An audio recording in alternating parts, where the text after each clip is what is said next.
একটি টহল গাড়িতে অচেতন এক তরুণকে তুলছেন দুজন পুলিশ কর্মকর্তা।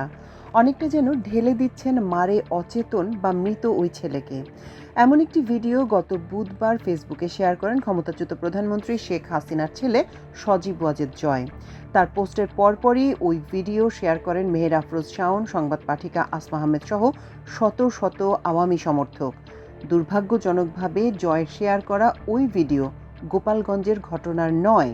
ফ্যাক্ট চেকার কদরুদ্দিন শিশির জানান, ব্রাহ্মণবাড়িয়ার ভাদুগঞ্জ বাসস্ট্যান্ডের গরুর বাজারে ছিনতাইকারীকে ধরে গণধোলাই দেওয়ার পর পুলিশের কাছে হস্তান্তর করার পরের ভিডিও এটি, গত 4 জুনের।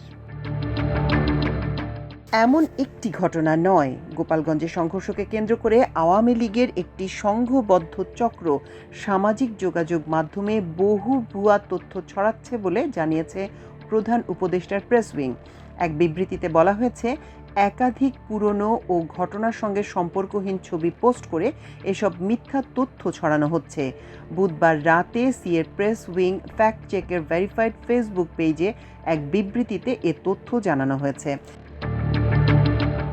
বিবৃতিতে বলা হয়, গোপালগঞ্জে জাতীয় নাগরিক পার্টি এনসিপির নেতাদের উপর আওয়ামী লীগ ও ছাত্রলীগের সমর্থকদের হামলার জেরে সৃষ্ট সংঘর্ষের ঘটনা নিয়ে সামাজিক মাধ্যমে বিভ্রান্তিমূলক প্রচারণা চালিয়েছে ক্ষমতাচ্যুত আওয়ামী লীগপন্থী একাধিক প্রভাবশালী ব্যক্তি ও পেজ। সকাল থেকে শুরু হওয়া সহিংসতায় অন্তত 4 জন নিহত হয়েছে এবং আগুন দেয়া হয়েছে পুলিশ ও উপজেলা নির্বাহী কর্মকর্তার গাড়িতে। সন্ধ্যার পর পরিস্থিতি নিয়ন্ত্রণে আনতে স্থানীয় প্রশাসন গোপালগঞ্জে রাত 8টা থেকে পরদিন সন্ধ্যা 6টা পর্যন্ত কঠোর কারফিউ জারি করেছে। অথচ সংঘর্ষের প্রকৃত কারণ ও প্রেক্ষাপট আড়াল করতে আওয়ামী লীগপন্থী সোশ্যাল মিডিয়া কর্মীরা সমন্বিত প্রচারণা শুরু করে। বিবৃতিতে বলা হয়েছে, প্রোপাগান্ডার অংশ হিসেবে আওয়ামী লীগপন্থীরা পুরনো ও ঘটনার সঙ্গে সম্পর্কহীন একাধিক ছবি শেয়ার করেছে। এসব ছবিকে সহিংসতার দৃশ্য বলে উপস্থাপন করা হয়েছে। সাবেক ছাত্রলীগ নেতা এস.এম. জাকির হোসেন এবং সাবেক প্রধানমন্ত্রী শেখ হাসিনার উপ প্রেস সচিব আশরাফুল আলম খোকন সহ কয়েকজন এসব ছবি পোস্ট করেছেন। তারা ইউনুস গ্যাং এবং বিরোধী দলীয় কর্মীরা সাধারণ মানুষকে হিংসাত্মকভাবে আক্রমণ করছে বলেও দাবি করেন। একটি ছবিতে দেখা গেছে একজন আহত কিশোরকে স্থানীয়রা বহন করছে এবং সেখানে আগুন জ্বলছে। রাস্তায় উত্তেজিত জনতা বিক্ষোভ করছে।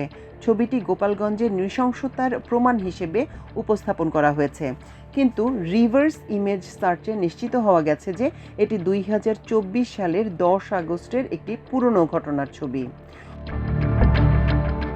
অন্য একটি বহুল প্রচারিত পোস্টে জাকির হোসেন এবং আশরাফুল আলম খোকন, একজন ডিবি পুলিশ কর্মকর্তার ছবি শেয়ার করেছেন। ওই কর্মকর্তাকে বিক্ষোভকারীদের দিকে গুলি চালাতে দেখা গেছে। প্রকৃতপক্ষে ছবিটি 2022 সালের 8 ডিসেম্বর নারায়ণগঞ্জে বিএনপির একটি সমাবেশের সময়ের। ওই সময় ছবিতে থাকা ডিবি কর্মকর্তাকে জনতার দিকে গুলি চালাতে দেখা গেছে। জাকির হোসেন আরেকটি ছবি পোস্ট করেছেন, যেখানে হাসপাতালে গুরুতর আহত ব্যক্তিদের চিকিৎসা দেয়া হচ্ছে। গোপালগঞ্জে সংঘর্ষের ছবি বলে এটি প্রচার করা হচ্ছে। প্রকৃতপক্ষে এটিও 2023 সালের 20 মার্চের একটি ভিন্ন ঘটনার ছবি। এছাড়া একটি শিশুর হাতে লাঠি নিয়ে দাঁড়ানো ছবি ব্যাপকভাবে প্রচার করা হয়েছে। এটি 16 জুলাই গোপালগঞ্জে তোলা এবং এতে রাজনৈতিক সহিংসতায় শিশুদের জড়িত করা হচ্ছে বলে দাবি করা হচ্ছে। কিন্তু ছবিটি গোপালগঞ্জের নয়, বরং একটি গাজীপুরের শফিপুর এলাকায় 2023 সালের আগস্ট থেকে সামাজিক মাধ্যমে প্রচারিত একটি ভিডিওর স্ক্রিনশট। মাল্টিমিডিয়া ডেস্ক, আমার দেশ।